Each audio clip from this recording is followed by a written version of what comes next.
everyone, and a very warm welcome to Codecraft Varisha. My name is Varisha Faim and आज की class में हम देखने वाले हैं conditional columns and merge and append queries in power BI. तो हम सबसे पहले देखने वाले हैं कि हमारे पास कंडीशनल कॉलम्स पावर बीआई के अंदर होते क्या हैं। यहाँ पर आप लोगों को मेरी स्क्रीन दिख रही होगी जिसके मैंने पावर बीआई डेस्कटॉप ओपन करा हुआ है। तो कंडीशनल कॉलम्स को डिस्कस करने से पहले मैं कंडीशनल कॉलम की एक डेफिनेशन सामने बताना चाहूंगी जो कह रही है conditional columns are columns that are added to your data set based on a specific condition। अब इस पूरे सेंटेंस का मतलब क्या है? कंडीशनल कॉलम्स हमारे पास वो कॉलम्स होते हैं जो हमारे डेटा में ऐड करे जाते हैं किसी भी स्पेसिफिक कंडीशन की बेसिस पे। हमने कोई भी कंडीशन दी पावर बीआई को कि हाँ ये मेरी कंडीशन है, इस कंडीशन के बेस पे मुझे कॉलम क्रिएट कर दो, तो वो कॉलम मेरे पास क्या कहलाएगा? वो कॉलम मेरे पास कहलाएगा कंडीशनल कॉलम। कंडीशनल कॉलम एक ऐसा कॉलम होता है जो एक कंडीशन को अप्लाई करवाता है। कंडीशन क्या होती है? हमारे पास बहुत सारे कंडीशंस होती है जो एक तरह की लॉजिक होती है। हम एक लॉजिक अप्लाई करवाना चाहते हैं अपने कॉलम के ऊपर।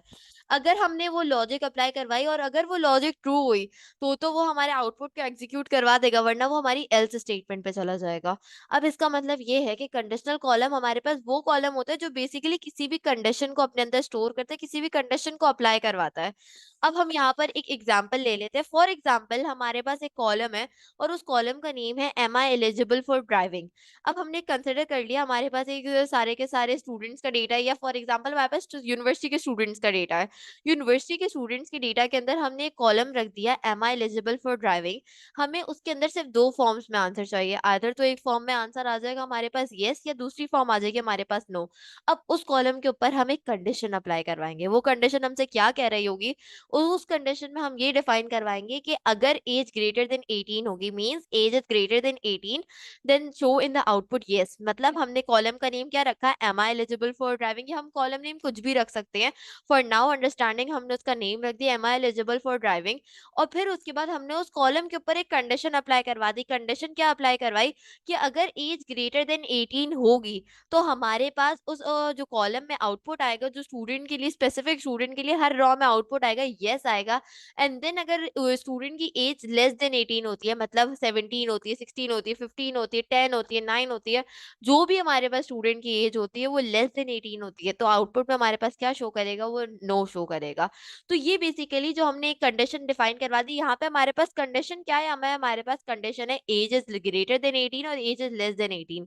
तो ये दोनों हमने एक कंडीशन स्पेसिफाई कर दी, और इन कंडीशन को जब हम किसी कॉलम पे अप्लाई करवाते हैं तो बेसिकली वो एक क्या बन जाता है? वो बन जाता है हमारे पास एक कंडीशनल कॉलम। क्वेश्चन ये आता है कि हम किसी भी कॉलम के ऊपर कंडीशन को कैसे अप्लाई करवा सकते हैं, मतलब किसी भी कॉलम को, जो हमारे पास एक नॉर्मल कॉलम होता है, उसको एक कंडीशनल कॉलम में कैसे कन्वर्ट कर सकते हैं। तो अब हम देखने वाले हैं कि हम किसी भी कॉलम को कंडीशनल कॉलम में कैसे कन्वर्ट कर सकते हैं।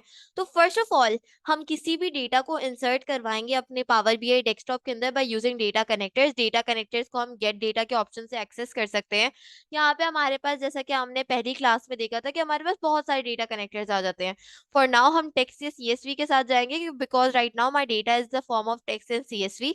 तो मैं यहाँ पे कस्टमर्स डेटा को इंसर्ट करवा सकती हूँ, और यहाँ पे जो मेरा कस्टमर्स डेटा है ये आप लोगों को मेरी गिटहब की लिंक पे मिल जाएगा। मेरी गिटहब की लिंक आप लोगों को यूट्यूब वीडियो के डिस्क्रिप्शन में मिल रही होगी, जहां से आप इजीली जाके इस डेटा को एक्सेस करके सारी की सारी क्वेरीज को अप्लाई करवा सकते हैं। अब यहाँ पे मैंने कस्टमर डेटा डॉट सीएसवी को ओपन कर लिया और यहाँ पे मेरे पास इसका एक प्रीव्यू शो कर रहा है। देन मैं इसको लोड पे क्लिक कर दूंगी, एंड लोड पे क्लिक करने के बाद मेरे पास ये जो डेटा होगा वो इंसर्ट हो जाएगा मेरे पावर बीआई डेस्कटॉप के अंदर। अब आज का मेरा सबसे पहला मोटिव क्या है? To make a conditional column, मतलब एक ऐसा कॉलम क्रिएट करें जिसपे हम कोई कंडीशन अप्लाई करवाएं। तो किसी भी कॉलम को कंडीशनल कॉलम में कन्वर्ट करने के लिए फर्स्ट ऑफ ऑल तो हम टेबल व्यू के अंदर चले जाएंगे, जहां से हम इजीली सारे के सारे डेटा को प्रीव्यू कर पाएंगे, डेटा को देख पाएंगे। और उसके बाद अब हम करने वाले हैं एक कंडीशनल कॉलम के लिए। तो यहाँ पे हम राइट क्लिक करेंगे एंड एडिट क्वेरी पर जाएंगे। एडिट क्वेरी पर जाने से यहाँ पे हमारे पास ओपन हो जाएगा हमारा पावर क्वेरी एडिटर, जहाँ पे हम सारी की सारी चेंजिंग्स अप्लाई करवा सकेंगे अपने सारे के सारे डेटा सेट के ऊपर। तो अब यहाँ पे हमारे पास पावर क्वेरी एडिटर ओपन हो गया। पावर क्वेरी एडिटर के ओपन होने के बाद हमें पता है कि हमारा मोटिव है किसी भी कंडीशनल कॉलम को क्रिएट करना। तो फर्स्ट ऑफ ऑल हम कोई ऐसा कॉलम देख लेते हैं जिसके ऊपर हम कोई कंडीशन अप्लाई करवा सकते हो। फॉर नाउ हम जैसे यहाँ पर स्क्रॉल करते हैं, लेट्स सी कि हमारे पास कौन सा कॉलम है जो कंडीशन के एलिजिबल है। फॉर नाउ हम जेंडर को कंसिडर कर लेंगे। यहाँ पे आप लोग को जेंडर का कॉलम शो हो रहा होगा। जेंडर के कॉलम के अंदर हमारे पास सिर्फ दो कैटेगरीज है, आइदर तो एम या तो एफ। एम का मतलब है मेल जेंडर एंड एफ का मतलब है फीमेल जेंडर। सिर्फ ये दोनों ऑप्शन है हमारे पास जेंडर के अंदर। अब इस कॉलम को मैं कंडीशनल कॉलम में कन्वर्ट करने वाली हूँ। मैं किस तरह इसको कंडीशनल कॉलम में कन्वर्ट करने वाली हूँ, जहां जहां एम होगा वहां वहां मैं कंडीशन के जरिए क्या लगा दूंगी, मैं वहां पे लगा दूंगी मेल। एंड जहां जहां एफ होगा वहां वहां मैं क्या लगा दूंगी, फीमेल लगा दूंगी। तो मैं कुछ इस तरह की कंडीशन वहां पर लिखूंगी कि if gender is equals to M, output हमारे पास क्या आ जाना चाहिए, हमारे पास मेल आ जाना चाहिए। If gender is equals to F, then output should be female. तो हम इसके ऊपर कुछ इस तरह की कंडीशन अप्लाई करवाने वाले हैं। कंडीशन को अप्लाई करवाने के लिए हम यहाँ पे पावर क्वेरी एडिटर पर हैं। पावर क्वेरी एडिटर के अंदर हम ऐड कॉलम पर जाएंगे। ऐड कॉलम के अंदर जाने के बाद जो हमारे पास एक टैब है ऐड कॉलम का, उसके अंदर हमारे पास जनरल का सेक्शन आ रहा है। यार आप लोगों को जनरल का सेक्शन शो हो रहा होगा। एंड इस जनरल के सेक्शन के अंदर हमारे पास एक कॉलम आ रहा है, सॉरी एक ऑप्शन आ रहा है फॉर कंडीशनल कॉलम।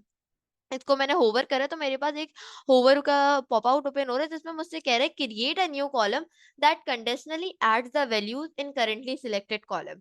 अब मैं कंडीशनल कॉलम पे क्लिक करूंगी एंड कंडीशनल कॉलम पे क्लिक करने के बाद मेरे पास कुछ इस तरह का पॉप आउट ओपन हो जाएगा। ये पॉप आउट मुझसे कह क्या रहा है, add a conditional column that is computed from the other columns और वैल्यूज। बेसिकली हमें यहाँ से हम एक नया कंडीशनल कॉलम ऐड कर सकते हैं। फर्स्ट ऑफ ऑल यहाँ पे हम एक न्यू कॉलम नेम ऐड करेंगे। हमारे पास जो भी कॉलम नेम होने, फॉर एग्जांपल हम यहाँ पे इसको कर देते हैं कंडीशन ऑन जेंडर। ये मैंने रैंडम नेम ऐड करे, you can add any name here, it's not specified. हमने यहाँ पे उसके बाद ये जो एरिया आ रहा है, दिस एरिया शोज कि आप लोगों को यहाँ पे अपनी कोई कंडीशन को एग्जीक्यूट करवाना है।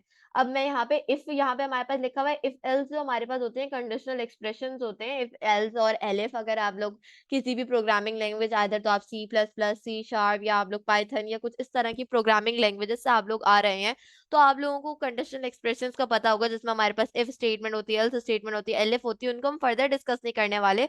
लेकिन यहाँ पे हमारे पास इफ एल्स का यूज करेंगे हम कंडीशनल स्टेटमेंट्स का। इफ एल्स में हम सबसे पहले इफ का यूज करेंगे। इफ हमारे पास सबसे पहला कंडीशनल एक्सप्रेशन होता है। इफ का अगर हमारे पास एग्जीक्यूट नहीं होता तो हम यूज करते हैं एल्स स्टेटमेंट का। तो इफ आ जाता है हमारे पास। इफ के बाद हमारे पास कॉलम नहीं आ रहा है कि किस कॉलम के ऊपर हम कंडीशन अप्लाई करवाना चाह रहे हैं। For now we want to apply the condition on gender. तो यहाँ पे हम सर्च करेंगे इसको पॉप आउट में, gender, and here we got the gender.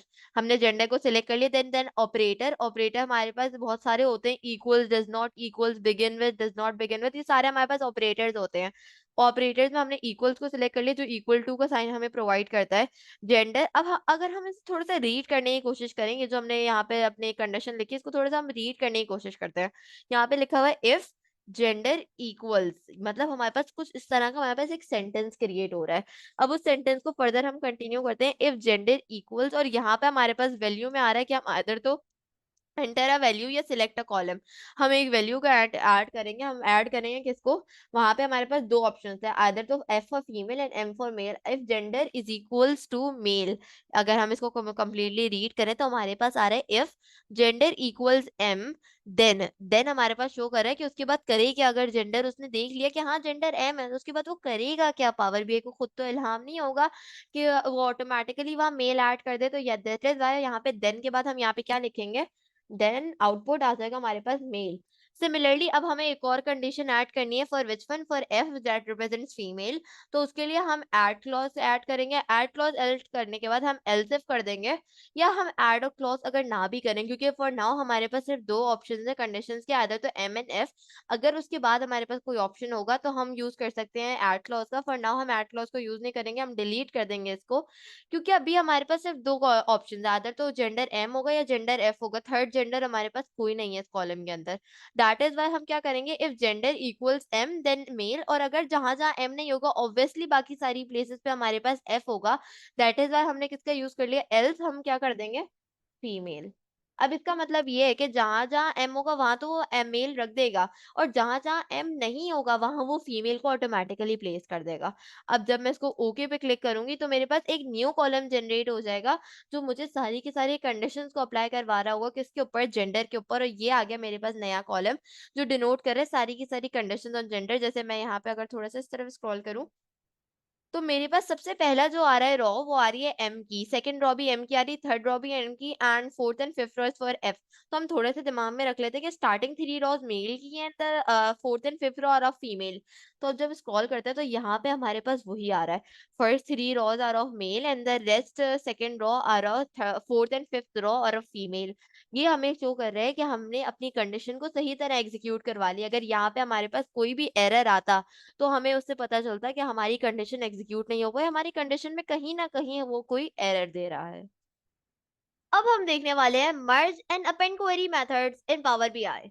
Basically merge and append query methods, हमारे पास दो टाइप्स के मेथड होते हैं जो हमारे पास यूज होते हैं किसी भी टेबल को कंबाइन करने के लिए। अगर हमारे डेटा सेट के अंदर एक से ज्यादा टेबल है, मींस दो टेबल है, तीन टेबल है, चार टेबल है, या उससे भी ज्यादा टेबल है हमारे पास, तो उन सारे के सारे टेबल्स का या उनमें से किसी दो या तीन टेबल्स को कंबाइन करने के लिए हमारे पास कुछ मेथड्स होते हैं जिनको हम merge query method and append query method कहते हैं। तो फर्स्ट ऑफ ऑल हम डिस्कस करने वाले हैं merge query method. Merge query methods basically हमारे पास वो मेथड्स होते हैं जिनको हम यूज करते हैं दो या दो से ज्यादा टेबल्स को कंबाइन करने के लिए। लेकिन उसमें हमारे पास एक कंडीशन होती है कि दोनों टेबल्स के दरमियान कोई एक कॉमन की हो। फॉर एग्जांपल हमारे पास एक टेबल ए है एंड टेबल बी है, और हम टेबल ए को ज्वाइन करना चाहते हैं किससे, टेबल बी से। मतलब टेबल ए और टेबल बी दोनों को हम मर्ज करना चाहते हैं। अब मर्ज करने का तरीका हमारे पास है मर्ज क्वेरी मेथड, लेकिन सिर्फ और सिर्फ हमारे पास एक कंडीशन आ जाती है। वो कंडीशन हमसे कहती है कि उन दोनों टेबल के दरमियान क्या हो, एक कॉमन की हो। हम कंसिडर कर लेते हैं टेबल ए हमारे पास स्टूडेंट्स का, टेबल ए के अंदर हमारे पास एक कॉलम है फॉर रोल नंबर, टेबल ए के अंदर एक और हमारे पास कॉलम है for student name, and third column है फॉर टीचर नेम। मतलब टेबल ए के अंदर हमारे पास तीन कॉलम हो गए, एक कॉलम आ गया रोल नंबर का, दूसरा कॉलम आ गया स्टूडेंट नेम का, तीसरा कॉलम आ गया टीचर्स नेम का। सिमिलरली टेबल बी के अंदर एक और टेबल बी जो हमारे पास है उसके अंदर एक कॉलम है हमारे पास टीचर्स आईडी का, टीचर्स नेम का, एंड टीचर्स सब्जेक्ट का। तो बेसिकली हमारे पास ये दो टेबल्स हो गए, table A and table B. अब टेबल ए और टेबल बी, इन दोनों के दरमियान एक मैचिंग कॉलम है हमारे पास। कौन सा मैचिंग कॉलम है हमारे पास, जो है हमारे पास टीचर्स नेम, क्योंकि टीचर्स नेम टेबल ए में भी है, टीचर्स नेम टेबल बी में भी है। तो जब हमारे पास किसी दो टेबल्स के दरमियान मैचिंग कॉलम्स होते हैं तो उनको कंबाइन करने के लिए हम यूज किसका करते हैं, हम यूज करते हैं मर्ज क्वेरी मेथड का। मर्ज क्वेरी मेथड में हमारे पास बिल्कुल इस तरह का मेथड है जैसे हमारे पास प्राइमरी की होती है और फॉरेन की होती है एसक्यूएल में। अगर कोई स्टूडेंट ये ट्यूटोरियल वॉच कर रहा है और उसका बैकग्राउंड एसक्यूएल का है, उसने कभी एसक्यूएल पढ़ा हुआ है, तो उसे प्राइमरी की एंड फॉरेन की का पता होगा। एंड अगर नहीं भी पता तो इस वीडियो के अंदर हम सब चीजों को डिस्कस करने वाले हैं। मर्ज क्वेरी मेथड्स के जरिए बेसिकली हमारे पास कॉलम्स इंक्रीज होते हैं, जबकि अपेंड क्वेरी मेथड के अंदर हमारे पास रॉज इंक्रीज होती हैं। मर्ज क्वेरी मेथड्स में जैसे मैंने बताया कि हमारे पास एक स्पेसिफिक कॉमन कॉलम होना चाहिए, चाहे वो टेबल ए टेबल बी हो, टेबल बी टेबल सी हो। किसी भी दो टेबल या दो से ज्यादा टेबल्स के दरमियान कॉमन कॉलम होना चाहिए, दैट इज वाई वो टेबल कंबाइन होता है। अदरवाइज टेबल्स हमारे पास मर्ज या कंबाइन नहीं होते हैं। अब मर्ज क्वेरी मेथड को अप्लाई करवाने के लिए फर्स्ट ऑफ ऑल हमारे पास जो हमारा पावर बी आई है उसका डैशबोर्ड के अंदर हमारे पास मिनिमम दो टेबल्स तो लोड हो ही हो, ताकि हम उन दोनों टेबल्स को कंबाइन कर सकें। अब मैंने एक टेबल लोड करा हुआ है for customer data, let us get another table. तो दूसरा टेबल हम एक्सेल वर्कबुक के फॉर्म में से इंपोर्ट कर लेते हैं। जो हमारे पास यहाँ पर कौन सा आ रहा है, कस्टमर्स आ रहा है। हमने इसे ओपन करा, डेटा कनेक्टर्स के जरिए हमने इसको इंपोर्ट करवाया है। ओपन करने के बाद यहाँ पे हमारे पास ऑप्शन आ जाता है जो हमें नेविगेट कर रहा है कि इसके अंदर हमारे पास क्या क्या चीजें, इसका प्रीव्यू शो कर रहा है। तो अभी हम कस्टमर्स वन को सिलेक्ट करेंगे और हमारे पास ये सारा का सारा इसका प्रीव्यू आ जाएगा। लोड पे क्लिक करेंगे और हमारे पास इसका सारा का सारा डेटा क्या हो जाएगा, हमारे पावर बीआई डेस्कटॉप के अंदर लोड हो जाएगा। यहाँ पे हमारे पास आ चुका है कस्टमर डेटा का एक table and the second table is for customers one. Basically हमने यहाँ पे दो टेबल्स इंसर्ट करवानी है। जब जब हम टेबल व्यू में जाएंगे तो टेबल व्यू में जाने के बाद हमें ये दोनों टेबल्स भी शो हो रहे होंगे, यहाँ पे होगा। अब हमने ओपन करना है पावर क्वेरी एडिटर। सिंस सारी की सारी चीजें हम अप्लाई करवाते हैं किसके अंदर, पावर क्वेरी एडिटर के अंदर, तो दैट इज वाई हम वर्क करने वाले हैं पावर क्वेरी एडिटर के साथ। तो हम राइट क्लिक करेंगे एंड देन एडिट क्वेरी पर जाएंगे और हमारे पास पावर क्वेरी एडिटर ओपन हो जाएगा। पावर क्वेरी एडिटर के ओपन होने के बाद हमें यहाँ पे क्या करना है, हमें दो कॉलम्स को मर्ज करना है। तो फर्स्ट ऑफ ऑल यहाँ पे मुझे क्या करना है, मैं दोनों कॉलम्स को, सॉरी दोनों टेबल्स को चेक कर लेती हूँ। एक टेबल आ रहा है मेरे पास कस्टमर्स डेटा का, एंड देन मैं इसके सारे कॉलम्स को चेक कर लेती हूँ कि कोई ऐसा कॉलम जो मुझे वहां से सिमिलर मिल जाए। एंड देन मैंने इसके कॉलम्स देख लिए, एंड देन कस्टमर वन में जाऊंगी। एंड देन कस्टमर वन में मेरे पास कॉलम्स आ रहे हैं, let's see if I get any column similar. तो I guess customer ID and customer key is same, no they are not same. तो यहाँ पर हम कंसिडर कर लेते हैं for the two first name हमारे पास जो कॉलम है एंड कस्टमर डेटा का first name and customers one का फर्स्ट नेम, ये दोनों कॉलम्स हमारे पास क्या है, सेम है। तो जब ये दोनों कॉलम्स हमारे पास सेम है तो हम इन दोनों कॉलम्स को इजी सॉरी दोनों टेबल्स को इजीली हम मर्ज कर सकते हैं।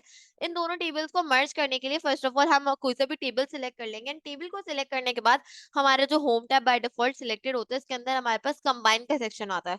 कंबाइन के सेक्शन के अंदर हमारे पास मर्ज क्वेरीज का ऑप्शन आ रहा होता है। मर्ज क्वेरी के ऑप्शन के अंदर हमारे पास दो ऑप्शन होते हैं, अदर तो मर्ज क्वेरी कर दूं। मैं जब दोनों को मर्ज क्वेरी करूंगी तो उसी टेबल के अंदर मेरे पास एक क्वेरी मर्ज हो जाएगी। जबकि मर्ज क्वेरी एज न्यू का मतलब ये है कि मेरे पास एक नया टेबल क्रिएट हो जाएगा। फॉर नाउ हम नए टेबल के साथ जाएंगे, इसलिए क्योंकि अगर हमने उसी टेबल के अंदर चेंजिंग कर दी तो हमें ओरिजिनल टेबल नहीं मिल पाएगा।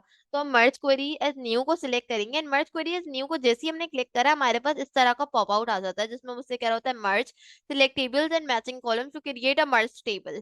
अब यहाँ पे हमें अपना टेबल सिलेक्ट करना है एंड मैचिंग कॉलम ताकि हम मर्ज टेबल को क्रिएट कर सके। फर्स्ट ऑफ ऑल मेरे को पहला टेबल आ गया कस्टमर्स डेटा का एंड देन उसके अंदर हमारे पास यहाँ पे उसका सारे के सारे कॉलम्स आ गए। यहाँ से हमें अपना सिलेक्ट करना है सेकंड टेबल। हमारा सेकंड टेबल कौन सा होने वाला है, हमारा सेकंड टेबल होने वाला है कस्टमर्स वन का। तो ये दोनों टेबल फर्स्ट ऑफ ऑल मैंने सिलेक्ट कर लिया एंड देन दोनों टेबल के नीचे थोड़ा थोड़ा मुझे उसका प्रीव्यू शो कर रहा है।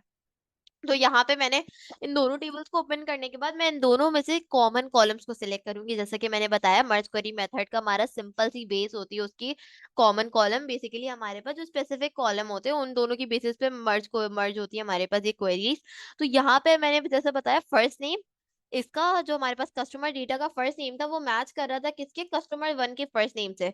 ये दोनों हम जब इन दोनों कॉलम को सिलेक्ट करें, फर्स्ट ऑफ ऑल मैं इसको सिलेक्ट करा एंड देन मैंने इसको सिलेक्ट करा तो मेरे पास यहाँ पे टिक आ गया जिससे द सिलेक्शन मैचेस 18148 और 14 from the rows from the first table. Basically कह रहा है कि हमारे पास 18,148 रोज दोनों टेबल की मैच कर गई हैं। दैट इज वाई हम इन दोनों टेबल्स को क्या कर सकते हैं, हम मर्ज कर सकते हैं क्योंकि इन दोनों का एक कॉलम हमारे पास क्या है, सेम है। उसके बाद हमें यहाँ पे क्या सिलेक्ट करनी है, हमें ज्वाइन काइंड सिलेक्ट करनी है। ज्वाइन बेसिकली हमारे पास एक ऐसा फंक्शन होता है, एक ऐसे ऑपरेटर टाइप होते हैं जिसके जरिए हम टेबल्स को ज्वाइन कर लेते हैं। ज्वाइन में हमारे पास डिफरेंट 6 टाइप्स ऑफ ज्वाइन आ जाते हैं हमारे पास, जिसमें लेफ्ट आउटर आता है। लेफ्ट आउटर का मतलब ये है कि पहले टेबल का कस्टमर टेबल का सारा डेटा आएगा एंड मैचिंग डेटा आएगा from second table. Right outer में हमारे पास सारा का सारा डेटा आता है फ्रॉम कस्टमर्स वन एंड थोड़ा बहुत डेटा आता है कस्टमर डेटा से। फुल आउटर में दोनों से डेटा आता है। इनर में सिर्फ मैचिंग डेटा आता है। लेफ्ट एंटी में सिर्फ पहले टेबल का डेटा आता है, राइट एंटी में सिर्फ सेकंड टेबल का डेटा आता है। आप जॉइंट्स को फर्दर देखने के लिए हमारी दूसरी वीडियो पर जा सकते हैं या आप कहीं भी सर्च कर सकते हो तो आपको जॉइंट फर्दर क्लियर हो जाएंगे। तो यहाँ पे अगर हम सिलेक्ट करें फुल आउटर, मतलब सारे के सारे दोनों टेबल की सारी रॉज हमें चाहिए, तो हमने फुल आउटर को सिलेक्ट कर लिया और इस तरह हमारे पास दोनों टेबल का सारा डेटा आ जाएगा मर्ज होकर। अब हम ओके पे क्लिक करेंगे और हमारे पास एक न्यू टेबल क्रिएट हो जाए, सॉरी एक new data create table create हो जाएगा और उस टेबल के अंदर सारे की सारी चीजें होंगी दोनों टेबल्स की। मेरे पास यहाँ पे मेरे पास एक न्यू टेबल क्रिएट हो गया जिसका नाम इन्होंने रख दिया merge one by default. And then जब इसको मैं आगे करूंगी तो मेरे पास इसमें सारा का सारा डेटा आ रहा है। पहले आप लोगों को शो हो रहा होगा इतना डेटा था हमारे पास किसके अंदर, यहाँ तक का कंडीशन और जेंडर तक का डेटा था मेरे पास कस्टमर्स डेटा के अंदर। अब इसके आगे से जो यहाँ पे कस्टमर्स वन आ रहा है, यहाँ पे हमारे पास ये क्या शो कर रहा है, टेबल शो कर रहा है। इसका क्या मतलब कि हमारे पास इसका डेटा क्यों नहीं शो कर रहा। तो इसके डेटा को शो करने के लिए यहाँ पर हम क्लिक करेंगे एंड क्लिक करने के बाद मैं जस्ट ओके पे क्लिक कर दूंगी और मेरे पास ऑटोमेटिकली ये पूरा का पूरा एक्सपेंड होके आ जाएगा।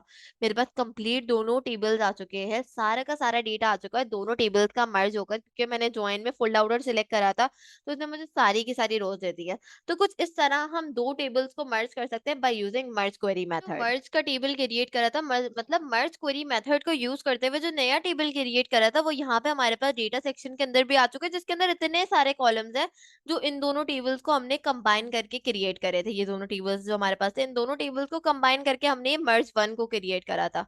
अब हमें क्या करना है, हमने अपेंड क्वेरी मेथड का यूज करना है। अपेंड क्वेरी मेथड बेसिकली एक ऐसा मेथड होता है जिसके जरिए हम दोनों टेबल्स को कंबाइन करते हैं, मतलब हम दो या दो से ज्यादा टेबल्स को कंबाइन करते हैं on the basis of columns. यहाँ पे हमारे पास ये नहीं कह रहा कि इन दोनों टेबल्स के दरमियान कोई स्पेसिफिक सेम कॉलम होना चाहिए। इंस्टेड यहाँ पे on the basis of columns हम कंबाइन करते हैं। On the basis of columns को कंबाइन करने का मतलब ये है कि दोनों टेबल से हमारे पास क्या करें, सेम नंबर ऑफ कॉलम्स को कंटेन करें। मतलब अगर हमारे पास टेबल ए के अंदर 4 कॉलम्स है तो हमारे पास टेबल बी जो हो उसके अंदर भी हमारे पास क्या हो, 4 कॉलम्स हो। तो अगर हमारे पास दोनों number of column column same होंगे देन ही हमारे पास ये अपेंड क्वेरी मेथड अप्लाई होगा, अदरवाइज ये हमें एरर दे देगा। और मेक श्योर कि हमारे पास जब कॉलम सेम हो तो उनकी डेटा टाइप्स भी सेम हो, that is why append query हमारे पास इतना ज्यादा यूज नहीं होता जितना हमारे पास मर्ज क्वेरी मेथड यूज होता है। जैसा मैंने मर्ज क्वेरी मेथड में बताया था कि मर्ज क्वेरी मेथड के अंदर हमारे पास कॉलम्स इंक्रीज होते हैं। जैसे मैंने मर्ज वन को जब क्रिएट करा था तो मेरे पास इसमें कॉलम्स इंक्रीज हो गए थे, यहाँ पे मैं बहुत सारे कॉलम्स आ चुके थे। जबकि अपेंड क्वेरी मेथड के अंदर मेरे पास कॉलम्स इंक्रीज नहीं होते क्योंकि हमारे पास कॉलम दोनों टेबल के अंदर सेम होते हैं, इंस्टेड हमारे पास रोज इंक्रीज होती हैं। मतलब रोज के अंदर का डेटा इंक्रीज होता है by using append query method. और अपेंड क्वेरी मेथड हमें कोई भी कॉमन की या कॉमन कॉलम रिक्वायर नहीं करते, इंस्टेड ही हमें रिक्वायर करते हैं कि दोनों टेबल के दरमियान क्या हो, सेम नंबर ऑफ कॉलम्स हो। फॉर नाउ हमारे पास जो कस्टमर डेटा का टेबल है, कस्टमर वन का टेबल है, इन दोनों के दरमियान सेम नंबर ऑफ कॉलम है। तो हम अपेंड क्वेरी मेथड के ऊपर जाएंगे। फर्स्ट ऑफ ऑल हम पावर क्वेरी एडिटर को ओपन करेंगे by using edit query. Edit query पे हमने क्लिक करा और यहाँ पे हमारे पास पावर क्वेरी एडिटर ओपन हो गया है। पावर क्वेरी एडिटर के ओपन होने के बाद हम जाएंगे होम टैब पर। होम टैब जो हमारे पास बाय डिफॉल्ट सिलेक्टेड होता है, उसके अंदर हमारे पास आ रहा है कंबाइन का सेक्शन, एंड कंबाइन के सेक्शन के अंदर हमारे पास यहाँ पर आ रहा है अपेंड क्वेरी का ऑप्शन। अपेंड क्वेरी भी हमारे पास दो ऑप्शन आ रहे हैं, इधर तो append queries append queries as new. मैं अपेंड क्वेरीज एज न्यू करूंगी क्योंकि मैं अपने अभी एग्जिस्टिंग टेबल के अंदर कोई भी फर्दर चेंजेस नहीं करना चाहती हूँ। तो मैं अपेंड क्वेरीज एज न्यू करूंगी और जब मैं इसको सिलेक्ट करूंगी तो मेरे पास एक ऑप्शन आ जाएगा जिसमें मुझसे कह रहा होगा concatenate rows from two tables into a single table. मतलब दो टेबल से रोज को कॉन्कैटिनेट करो। यहाँ पे मुझे स्पेसिफाई कर रहा है रोज को कॉन्कैटिनेट, मतलब रोज को कंबाइन करो from two tables into a single table. अगर दो टेबल से करना है तो मैं इस वाले और चेक बॉक्स को सिलेक्ट करूंगी, एंड अगर मुझे तीन या तीन से ज्यादा टेबल्स को सिलेक्ट करना है तो I will do for this. For now अब हम दो टेबल्स को कंबाइन करने वाले हैं, दो टेबल्स को अपेंड करने वाले हैं। तो फर्स्ट टेबल तो हमारे पास आ गया कस्टमर डेटा, सेकंड टेबल हम ले लेते हैं कस्टमर्स वन क्योंकि they have same number of columns. उसके बाद हम ओके पे क्लिक करेंगे, एंड ओके पे क्लिक करने के बाद हमारे पास एक नई अपेंड क्वेरी आ जाएगी। बेसिकली एक नया टेबल आ जाएगा शोइंग द अपेंड क्वेरी। यहाँ पे हमारे पास आ चुका है एक नया टेबल। यहाँ पे हम देख सकते हैं हमारे पास किसी भी उसमें कॉलम इंक्रीज नहीं हुआ है, इंस्टेड हमारे पास क्या है, रॉज इंक्रीज हुई है। ब्राउज हमारे पास बहुत ज्यादा थी, सिंगल टेबल में ही बहुत ज्यादा है, जब ये हमारे पास कंबाइन हुआ है तो ये दीज आर अनकाउंटेबल। हम स्क्रॉल करते जाएंगे they would be like scrolling, that is why हमने अपेंड क्वेरी मेथड को कुछ इस तरह अप्लाई करवाया। अब हम इसको पावर क्वेरी एडिटर क्लोज करेंगे तो यहाँ से हमारे पास क्लोज एंड अप्लाई का ऑप्शन होता है। हमने क्लोज एंड अप्लाई करेंगे तो ऑटोमेटिकली पावर बीआई डेस्कटॉप के अंदर वो सारे के सारी पावर क्वेरी एडिटर की चेंजिंग ऑटोमेटिकली अप्लाई हो जाएंगी। और यहाँ पे हमारे पास एक नया टेबल क्रिएट हो गया फॉर नेम अपेंड वन। अब मुझे अपेंड वन का नाम चेंज करना है फॉर एग्जाम्पल, तो वो मुझे इसका नाम चेंज करना है to like someone better, like apply append query method को जिस तरह का करना है। तो मैं यहाँ पे रीनेम के ऊपर जाऊंगी, रीनेम के ऊपर जाने के बाद मैं इसका नेम चेंज कर दूंगी to append method. And then मैं सेकंड उस पे जाऊंगी जो हमारे पास मर्ज वन है, मर्ज वन को भी मैं रीनेम कर दूंगी किसके ऊपर, मैं रीनेम कर दूंगी इसको टू मर्ज मेथड। मैंने इन दोनों को टेबल्स को रीनेम कर दिया, यहाँ पे एक को अपेंड मेथड पे एक वो मर्ज मेथड पे। और मैंने यहाँ से सीख लिया कि मैं किस तरह दो टेबल्स को कंबाइन कर सकती हूँ, either on the basis of same column और either on the basis of a common column. तो यहाँ से हमने सीख लिया कि हम टेबल्स को कंबाइन भी कर सकते हैं, हम टेबल कॉलम्स के ऊपर कंडीशंस भी अप्लाई करवा सकते हैं और कंडीशंस से हम यूजफुल इनसाइट भी फाइंड कर सकते हैं। आई होप कि ये वीडियो आपको पसंद आई होगी, एंड अगर आपको ये पसंद आई है तो make sure to like, subscribe and share, and stay tuned for such more content.